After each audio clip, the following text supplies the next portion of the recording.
Pada hari pertama pekan itu, pagi-pagi benar ketika hari masih gelap, pergilah Maria Magdalena ke kubur Yesus, dan ia melihat bahwa batu penutupnya telah diambil dari kubur. Ia berlari-lari mendapatkan Simon Petrus dan murid yang lain yang dikasihi Yesus. Ia berkata kepada mereka, "Tuhan telah diambil orang dari kuburnya, dan kami tidak tahu di mana ia diletakkan." Lalu berangkatlah Petrus dan murid yang lain itu ke kubur.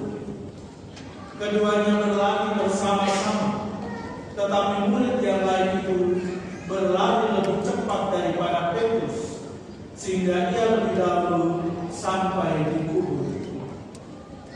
Ia menjenguk ke dalam dan melihat kain kafan terletak di tanah, akan tetapi ia tidak masuk ke dalam.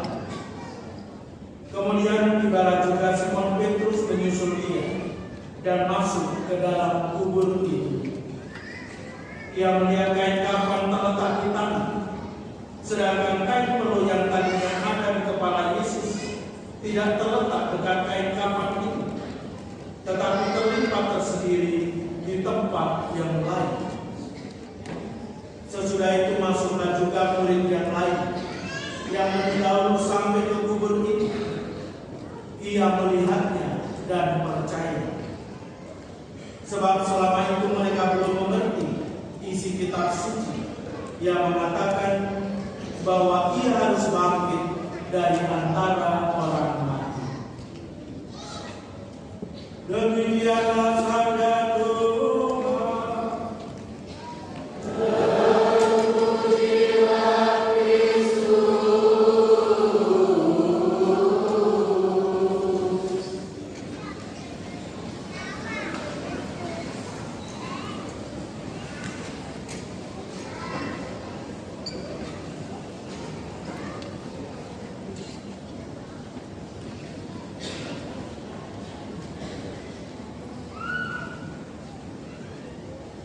Bapak Ibu, saudara-saudari, adik-adik yang terkasih dalam Tuhan kita Yesus Kristus, Romo mau bertanya kepada anak-anak. Anak-anak yang terkasih, siapa yang percaya bahwa Tuhan Yesus mati? Angkat tangan.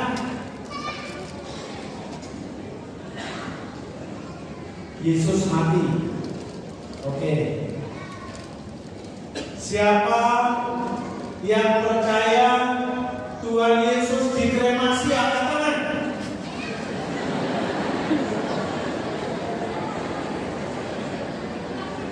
Untuk yang angkat tangan anak-anak yang masih balita.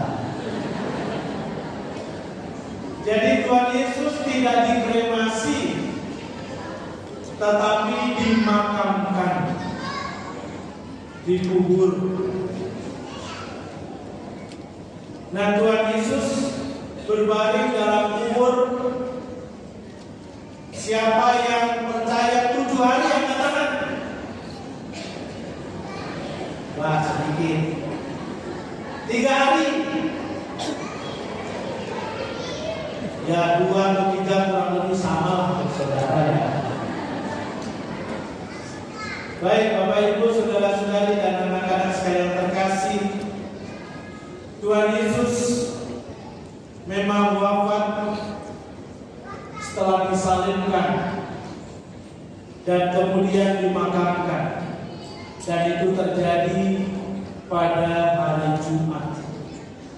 Lalu kemudian pada hari Minggu pagi-pagi buta Tuhan Yesus telah bangkit. Dan tadi dalam bacaan Injil kita bersama-sama mendengarkan bagaimana hal itu dikisahkan. Maria Magdalena bersama dengan teman-temannya juga mengunjungi kubur. Pertama-tama Maria datang ke kubur itu, dan ternyata dalam kubur itu pintunya sudah, atau batu penutup kubur itu sudah terbuka. Maka dia terkejut. Dia bertanya-tanya, di mana Yesus yang telah wafat itu? Dan tentu ini bukan hanya mengejutkan, tapi juga menakutkan Maria.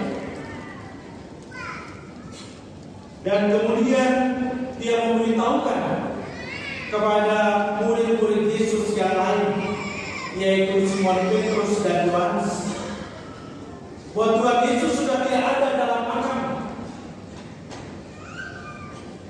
Dan mereka datang bergegas untuk melihat makam itu.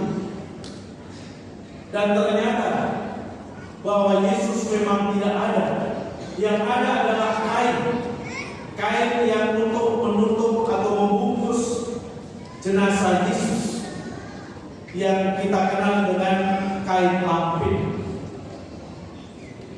Dan inilah menjadi tanda bahwa Yesus tidak ada dalam makam. Bukan karena dicuri orang, tetapi juga dalam kutipan-kutipan kitab suci yang lain, bahwa dia telah bangkit dari kematian.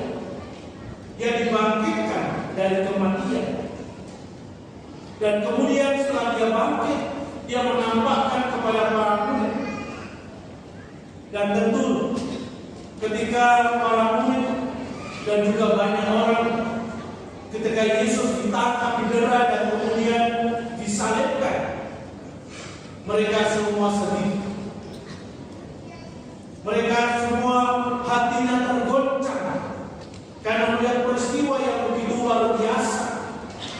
Mereka mengenal Yesus sebagai orang yang baik, sebagai guru dan Tuhan, tetapi mereka diperlakukan seperti seorang penjahat, padahal dia tidak melakukan kesalahan apapun, tidak melakukan kejahatan. Tapi itulah konsekuensi pilihan Tuhan Yesus sebagai Allah yang menjelma ke tengah-tengah dunia,